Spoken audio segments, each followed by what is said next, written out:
Welcome to Short Shifts, part of the NHL Wraparound podcast. Vic Morren along with Neil Smith on Wednesday, November 13th. And usually, Neil, we like to start out with going through the litany of games, but we're going to start off with the news of a trade between Pittsburgh and Washington on Tuesday that sees playoff hero Lars Eller returning to the Capitals in exchange for a couple of draft picks. And for those that remember, Eller was the hero that scored the game-winning goal for the Capitals' first Stanley Cup when they won in Game 5 in Vegas in 2018. First and only Stanley Cup. Correct. When they won that. And Eller goes back, leaves a big hole with the Pittsburgh Penguins center ice position. Gets a very insignificant amount back to the Pittsburgh Penguins, a couple of mid-round picks. Dubas, the GM of Pittsburgh, said that the reason that he was doing it was to give younger players a better chance to get more ice time and develop. Eller didn't ask for the trade, nor was he talked to about the trade. They just made it and shipped him back to Washington. I like it for Washington. I like that trade for Washington, and their chances now to make the playoffs. Oh, no question. Certainly improves their depth, even though he is 35 years old. But still, coming back to where he has had past heroics, he's familiar with playing with Alex Ovechkin and John Carlson and Tom Wilson. So, sir, on the flip side, what does this say about the Pittsburgh Penguins, who on Monday had just a dreadful evening against the Dallas Stars, losing 7-1. It was 6-0 in the first period. Joel Blomqvist started in goal, was pulled after 3. Alec Nedeljkovic came in after that and kind of mopped things up. But, this was a 5-0 game late in the first, and Sidney Crosby stapled and roughed up Sam Steele, and he went to the penalty box for roughing, and Tyler Seguin scored 28 seconds after that to put the finishing touches on that first period. To compound things, Cody Glass on the injured reserve with a concussion, Kevin Hayes, lower body injury, Tristan Jarry has now been called up by the team. He had been on a conditioning stint down in Wilkes-Barre, Scranton. So, again, we don't want to pile on teams, but sometimes when you see performances like this compounds the mess, and it kind of substantiates what we've been saying about Pittsburgh all along. And what everybody's been thinking about Pittsburgh all the way along, and it's basically WTF, which is, what are you doing trading for Carlson? What's your plan? What are you doing? And, that was a 6-0 first period. I got to remind everybody, in the Penguins' home ice, in the PP&G arena, that they were getting beat 6-0 after 1 at home. And there's no excuse for that. I feel so bad for Sid and crew, and I know I shouldn't, because he is part of the team and he has to take responsibility for it as well. But there is no hope for that mess in Pittsburgh. It's I don't know what they're doing. I don't know what their plan is. I don't know if they have a plan, but certainly I'd love to see it. Do you see more moves forthcoming now that perhaps this first domino has fallen with Eller being on the move? Well, he claims, and I'm saying the GM claims that that's not going to happen, that's not what they're doing, that they just they've had him on the trade market for quite a while, and that they finally found the right deal to trade him. So, I mean, one would think that that's the first step in rebuilding, but that's not what he's saying when he met the media. And he wrote an email to the media about what he was doing. I think this is the way he operates. He does things through email, because I was told also that he emailed all the teams in the league saying that they had a plethora of players that were available for trade and that they were looking to do things and so on. So he is, I guess, of that generation that communicates through text and email and not through the old voice and telephone and eyeball to eyeball. I guess I don't know. I never in 11 years of running the Rangers ever sent out an email. Of course, we didn't have that much email back then, but I never sent out a fax to everyone saying, I've got a lot of players available, and any of you want to trade, let me know. I called each guy. So times have changed.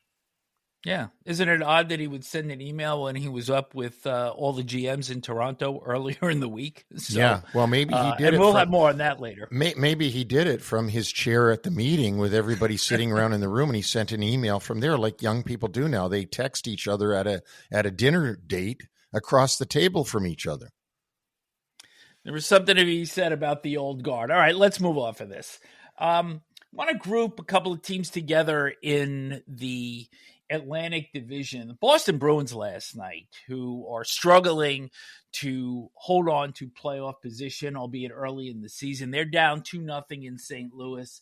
Come back and score 3 in the third for a big win against the Blues. Morgan Geekie, Charlie McAvoy, David Pasternak with the winner with 1:47 left in regulation.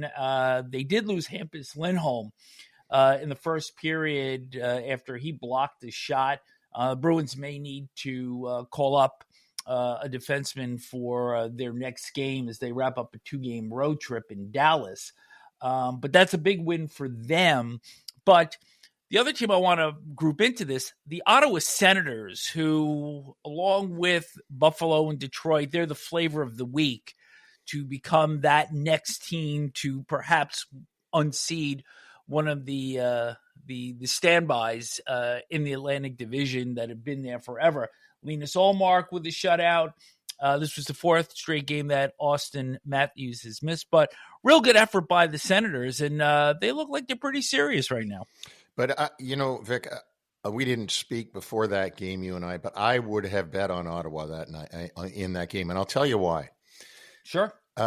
Toronto is the New York Rangers of Canada. Everybody gets up to play them. We go to Toronto, and especially the poor child in Ottawa who comes in. They hate the Leafs, much like the Islanders hate the Rangers. They get up for the game, and they're ready to go. And the Maple Leafs, it's just another game for them because you know they're at home. And sure enough, Ottawa came out, did a great effort. Toronto put in their effort. I'm not saying they didn't put in a good effort, but they put in whatever effort they put in. But Ottawa was clicking on all cylinders and comes off the ice with a 3-0 victory. Now, what you're going to find is that tonight, Toronto Maple Leafs will go in and play Washington Capitals in a game, in a back-to-back, in their second game of back-to-back games. They'll probably win tonight in Washington because now they'll get up for the game in Washington saying, well, we just got beat by Ottawa. Crap, we got to get going here. And they'll go in and they'll be a real tough opponent for Washington Capitals at home tonight. That's my prediction. I did predict, although nobody heard it because I didn't tell anybody, I did predict Ottawa to win last night. And I predict that Toronto will win tonight because I've seen this movie so many times when it's the Islanders and the Rangers. And Ottawa and Toronto are just like the Islanders and the Rangers. Yeah. Somewhat of a fun side note that this was the first time the two teams had met since, remember when Ridley Gregg took the booming slap shot from in the crease on an empty net, and Morgan Riley almost decapitated him after that, and thought maybe there'd be a little fireworks coming out of that, given that this was their first game since that took place. I believe it was back in February. But, Josh Norris got the Senators on the board 41 seconds in, and again, they just rode that win, very professional win, really in all three zones in beating the Maple Leafs. And a great road win for the Ottawa Senators. And, Absolutely. Ullmark was good, and they did it against Stolarz, who has been playing really well for Toronto this season. So good on Ottawa. Interested, and you can call me on it. Let's see if Toronto can get up for the Washington Capitals tonight in I was going to say Landover, no, but in DC. We'll take you up on that on Friday. So Metro Division. Let's hit the three New York area teams now. Ho-hum, Winnipeg, 15-1, 6-3 win over the Rangers last night. Mark Scheifele and Kyle Connor, 2 goals apiece. By the way, Mika Zibanejad, Alexei Lafreniere, and AndreMiller, all -4s last night. And again, the Rangers' play away from the puck continues to be atrocious. It does, and you know, you got to say two things. So Winnipeg, I watched that game. They were great. They never gave up. The game was tied. Winnipeg lead, tie. Winnipeg lead, tie. Winnipeg lead, tie. Then Winnipeg ultimately gets the few goals at the end and wins the whole thing. They're playing against arguably the two best goalies in the league are going head to head, Hellebuck and Shesterkin. I think Hellebuck played better than Shesterkin, in my opinion, but Winnipeg definitely played better than the Rangers. They deserved the win, and they showed exactly why they are what they are so far this season. And by the way, Vic, just to give everybody a barometer of Winnipeg Jets, at this time last year, they were 7-5-2. So it's not like this has been, you know, they were having a good start to their season, but not like this. This is crazy good. So Winnipeg deserved that win. Scheifele was great. Kyle Connor can shoot he can shoot the eyes out of anything. I mean, the way he can shoot that puck is amazing. Just give him a little opportunity and they score. There was a great story last night. Joe Micheletti was telling the story that he knew of a team that wanted to draft Kyle Connor before Winnipeg drafted him. Yeah. And they decided not to because they thought his neck was too thin. Yes. And I did see them make mention of that. And, big neck, fat neck, the guy can score. Yeah. At least he's not a redneck. That's true also. Although he's got red hair, I think. Yes, so, I think so. We digress. Nonetheless, Winnipeg continues to build on their history, 15 wins out of their first 16 games. More history is now being on the cusp of being made. In Edmonton last night, the Oilers with a 4-3 win over the New York Islanders. The Islanders were down 3-1 with 7:06 left. Anders Lee with a pair of goals to force it to overtime. But Connor McDavid's 4th point of the night, his 999th of his career, assisting on Leon Draisaitl's 12th goal, and Draisaitl's 3rd overtime winner this season. So very slowly, you could see it's still not all there for the Oilers yet, but they're now finding ways where they weren't earlier in the season. Yeah, and Edmonton still has to do something about the right side on their defense. They gotta get that going. Hyman is getting going, although he doesn't look like he's on a 50-goal pace. That's for sure. Nope, not at all. There was a overtime win. Good news for the Islanders. They did not blow a lead. They did not hold the lead. They were down 3-1 and actually came back and ended up getting a very hard point in Edmonton. It's hard for a New York team to go out to Edmonton and get a point out of that game, and they did that. So that's real good for them. And they've got injuries. And this kid, Isaiah George, who's a big story on Long Island right now, or in the New York Metro Division. Yeah.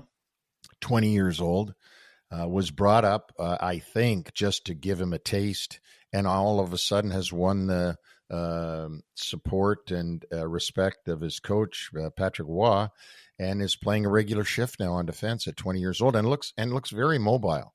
He looks like a real good skater.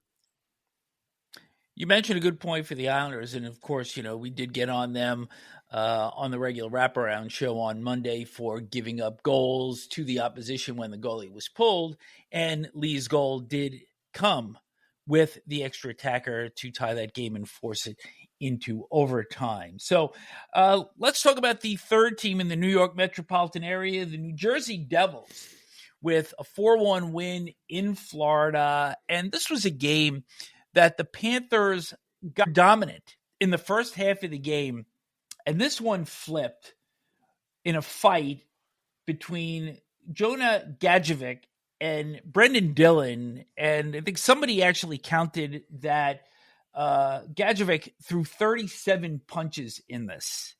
But it seemed to actually turn the tide for the Devils, who kind of got their equilibrium going and then rode this one to a victory.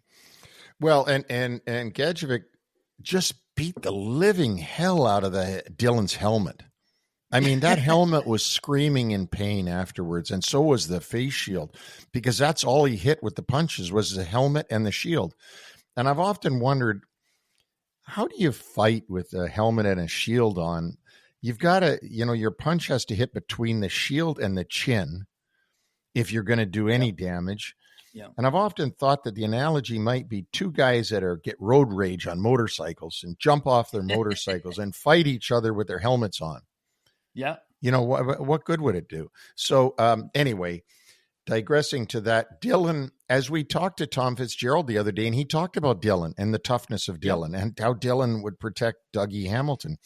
And I remember that. And then you saw that, and he came out of that fight, even though he received 35 blows or whatever it was, came out of it completely unscathed. And as you said, it lifted the Devils up, and they got a great road win in Florida. That's a tough place to win, obviously. And the Devils look real good. No, they did. And, even though Jack Hughes put them in front in the first period, Florida really dictated the pace of that game. Reinhart tied it right before that fight took place. And then Timo Meier, before the end of the second period, Paul Cotter with a big goal in the third, and then Palat into the empty net. And a little bit of a scheduling quirk. These two teams will actually stay in Florida and meet again on Thursday evening. So that kind of sums up everything with the New York Metro teams. Perhaps, Neil, might not be a bad idea to do a Metro area show.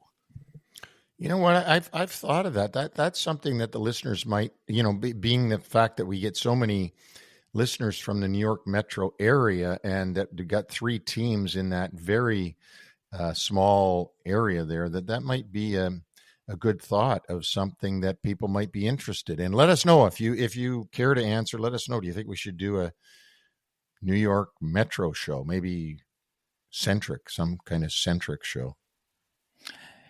NHL Wraparound at gmail.com. A couple of other notes from the Metropolitan Division.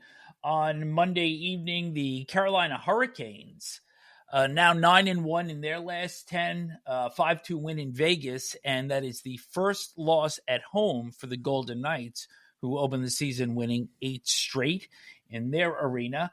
And then Matvei Michkov back for Philadelphia as they won in a shootout over the San Jose Sharks. Michkov had a goal and an assist, and the shootout goal in the shootout also took a pretty ill-advised penalty right at the end of regulation when he roughed Macklin Celebrini. So fortunately, he was able to kind of avenge his penalty in the shootout, because the Flyers penalty killing just outstanding as it was last year, 90.4%, second in the NHL. Very good. Excellent. Let's hit some injury news now. We've already mentioned in Pittsburgh with Cody Glass and Kevin Hayes.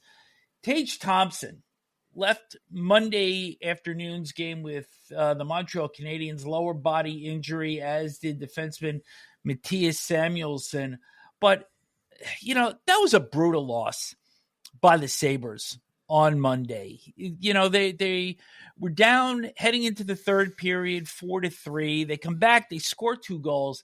And, against a Montreal team that gives up goals that would have George Vezina and George Hainsworth turning over in their graves for the amount of goals that are surrendered each night. But nonetheless, Canadians come back. They score 3 in the last 10 minutes.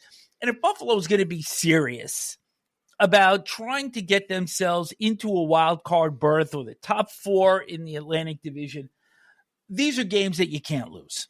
They beat Ottawa last week. And I thought that was a great game for them. And they looked really good. And I said to And then you, the Rangers. And yeah. Right. And I said to you after those 2 wins, I think that Lindy Ruff might have some magic dust that he uses because he did this his first year with the Devils. He got them really playing well, and he looks like he's doing that with Buffalo. Maybe it's just taking some time. Well, now all of a sudden they fall flat again, and they're back to the old Sabres. And so you just don't know what to expect from night to night. And again, I'm going to say the same thing I said about the Penguins. You can't lose home games to crappy teams. Now, Penguins didn't lose it to a crappy team. They lost 6-0 in the first period. That you can't do that either. But, you got Montreal Canadiens coming in for a 12:30 game on Veterans Day. Okay? Yep. It's Montreal. You're playing in front of your home fans. You can't blow a lead and lose a game to Montreal and think that you're a contender to make the playoffs. It just doesn't happen. That doesn't happen to playoff teams. No. And I mean, they're 7-8-1. They're tracking below NHL 500, which is 82 points. So as of right now, even though they've had some impressive wins in the past week, a loss like what they had against Buffalo clearly just sets them right back to square one again. So other piece of injury news, this one's pretty significant. Anthony Mantha of the Calgary Flames out for the season, surgery for an ACL. And, for a team that has had a pretty decent start this year, they've been really competitive. Mantha has been outstanding in a middle six role, and that's going to be a big hole to fill. Well, it is. And if they had any hope that they might surprise everybody and be a playoff contender this year, more than just a rebuilder, this really hurts that. We had Don Maloney on the show, and we talked about the great start they'd had. They were 4-0, and we went into the whole organization and what they were trying to do. And it's a setback because he obviously was signed to give them some now power, give them something for now while they were developing other people. And he's gone out of the lineup, and it is a big hole. Perhaps Pittsburgh would be a willing trade partner if the Flames are indeed looking to fill that hole on the short term. Perhaps, although again, we're still trying to put the tea leaves together on what the plan is there. Okay. Well, other news, Kaapo Kähkönen, and we have talked so much about Colorado goaltending early in the season. Well, he was claimed on waivers by the Winnipeg Jets, and he's being sent to the minors, and just a little bit more goaltending depth for Winnipeg. And it appears, at least for the time being, that Colorado will go with Georgiev and Annunen in their net. Yeah, and Georgiev's game is coming around now. I mean, if you, I know you have, but we've watched him as of late. He's playing better. There's no doubt he's playing better, and they're playing. We'll get to the upcoming schedule, but it'll be interesting every night is interesting to watch Colorado. Yeah. And their offense is now really starting to click. But again, once you get to the playoffs, you cannot outscore your mistakes. We've made mention to that. We'll make mention of it again, but just not right now. GM meetings took place on Tuesday after the Hall of Fame induction ceremonies on Monday. And a couple of pretty interesting topics that came out of that. And the first one was something that you addressed when we did our show around free agency, and that is Bill Daly speaking to the general managers and warning them about tampering. And as we all know, on July 1st, which is supposed to be the opening of free agency, there are signings that are reported at 1 minute after noon. And it's not possible that you can negotiate and get a signing filed inside of 60 seconds. No, quite obviously. And not only that, but there were other contracts signed that day that the team did not have permission to talk to that player from the old team. And Bill Daly was saying, you must have permission to be able to talk to the rights of another, to the player whose rights are owned by another team. If you don't have permission, it's tampering. And I don't know how they're ever going to clamp this down because there's so many different ways to get word to the agent, to the player, to his parents, to his friends that you're interested in signing him. There's so many ways to get word back from that player, from his parents, from his friends, that they're interested in signing with you or they're not interested in signing with you. And then you can move on. And you're doing this, way before the deadline. So I don't know how they're going to really enforce this tampering stuff. I think what they're really probably saying to these people, the GMs and the teams, is don't embarrass us and announce a signing right afternoon when everybody knows you've tampered with the guy. Don't do that. Have some common sense and make the announcement a few hours in so that it looks like you might have negotiated properly.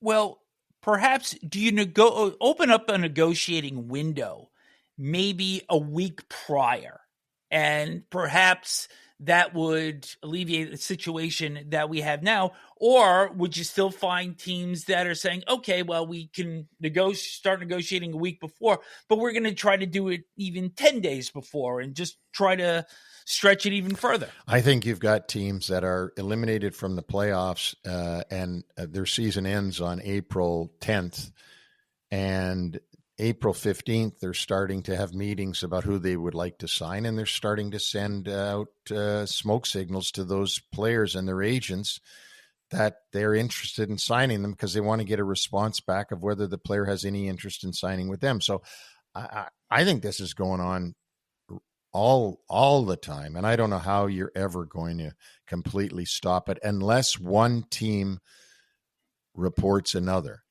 Okay, so if you come and talk to my player and I find out and I'm pissed and I go to the league and say, hey, Vic Morren was talking to my player or his agent, and then the league looks into it and they find out you were, that's the only way you're going to stop this tampering. And if they don't report on each other, I don't know how the league's ever going to stop it. Well, how deep can the league go in terms of punishment that might serve as some sort of deterrent? Take away draft picks. That's what they've done in the past. And that is a deterrent. There's only 7 picks per year. And, if you start taking away a first round pick, remember it happened to Ottawa. Yeah. Okay. Yeah. And guess where Pierre Dorion is now? Out. Yeah. Done. Yeah. Fired. So that's the impact of that. Well, July's a long way away, but it's certainly going to be interesting to hear when free agent signees are actually announced on July 1st, 2025. Other news is that there is some talk that when the next CBA comes up, that there has been some lobbying for actually shorter contract lengths. And currently, if you own a player, you can sign them for 8 years. And if you don't, you can sign them for 7.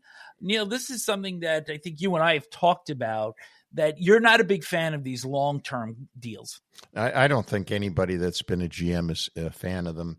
You have to do them because, the cat is out of the box and the other players are getting them. And so then their agents want it for them, and they want the no trade, no move, no this, no that. I don't know how the Players Association would ever agree to the contracts getting lesser in length and less guaranteed money. And it's part of the collective bargaining agreement. So we'll see if they can get it. I hope they can get it for their sake, because I think it's preposterous to give a guy an 8-year contract. I got to tell you a story. When I signed Adam Graves to a 3-year contract in 1991 as a free agent out of Edmonton, Cliff Fletcher called me and said, aren't you going a little bit long on this kid? That was 3 years. And that was Adam Graves, whose number is hanging in Madison Square Garden. So, that's how times have changed. Aside from Crosby and Ovechkin, and I'm sure that there are others out there, how many of these contracts are actually served to term by a player on the same team? So often either the player gets traded, or by year 4 or 5, it starts looking like a bad deal and there are buyouts. And I think, just the history of these would dictate that, maybe we are off better off having shorter contracts as opposed to what's out there right now. Oh, there's no doubt the teams are better off. But here's what happens is I come to you, I'm a free agent. You want to sign me. You want to give me $48 million. You say, I'll give you $48 million in 6 years. I say, no, I want an 8-year contract. You say, okay, well, I'll give you $6 a year for 8 years. That's $48 million. Like what I mean by this is it's just an amount that's spread out over time. And the teams are actually calculating a buyout at the end. Sure. So they know that, okay, we'll buy him out of the last 2 years probably. So this is what the amount will end up being, and this is what it'll do, and this and that. I don't think that the clubs even intend on having the player on their ice for 8 years in most of the cases. Now, in the case of Taves and Kane, yes, they expected those two guys in Chicago. They wanted them to play the full length. Sidney Crosby, Alexander Ovechkin, superstars, great players, disciplined guys that are never going to let you down. Yeah, you expect them to play. Young kid who's 22 years old, 21 years old, you give him an 8-year deal. You don't know what he's going to be like when he's 29. Is he going to be even interested in hockey? And you know what I mean? Like, where is his discipline going to be by that time? Very interesting events coming out of those GM meetings, and we will, of course, follow them as we continue to move forward. What do you see on the agenda for Wednesday and Thursday, Mr. Smith? Lots of things, actually, more than probably anybody wants to hear, but I want to see, how does Pittsburgh respond tonight at home against Detroit? Does Toronto do what I said they were going to do and go in and beat Washington tonight? That's for tonight. Those are the two that I find most interesting. I already said that Colorado is interesting no matter when they play because they're sort of in a midseason rebuild. They're waiting for all these veteran guys to get back on the team and Georgiev to get back playing the way he's played and so on and so forth. Then on Thursday night, Winnipeg Jets, who's a great story right now. They're in Tampa. Yeah. That's going to be fun. Here's one that's really odd to me. New Jersey playing in Florida again. 48 hours later. As we mentioned, yep. It's like a college team playing. They go in and play two. That never happened when I was in the league. The San Jose Sharks at the Rangers, after that, I don't know that there's really startling games to watch. I think that Boston, we're trying to figure out what Boston is, whether they're going to be in or out. I think after that St. Louis game, I didn't like what I saw in St. Louis, by the way. Down 2-0 most of the game, had to really. Oh, they were flat. And this is supposed to be a bank playoff team. I'm not sure. I'm not sure that Craig Button isn't right. He said I'm out on Boston. So. And then Islanders go into Vancouver and replay the 1982 Stanley Cup Finals as Islanders at Vancouver. That's what we're waiting on there. Sure. The one game that I am taking a look at, and you had hit on Detroit and Pittsburgh on Wednesday, and I'm looking at that for the exact same reasons as you are, to see how the Penguins react coming off that dreadful loss, and now Lars Eller is gone to the Caps. But on Thursday, Connor McDavid looking to reach the 1,000-point plateau in his career. Just fell short last night, but certainly a player for the ages. And I would expect that against Nashville, who is tied with Montreal for the worst record in the NHL, I am feeling pretty good that he's going to get it. I think that would be a pretty good. And that will wrap up this edition of Short Shifts. Neil and I will be back on Friday with updates from the games on Wednesday and Thursday and any other developing news from around the NHL. So we will speak to you then.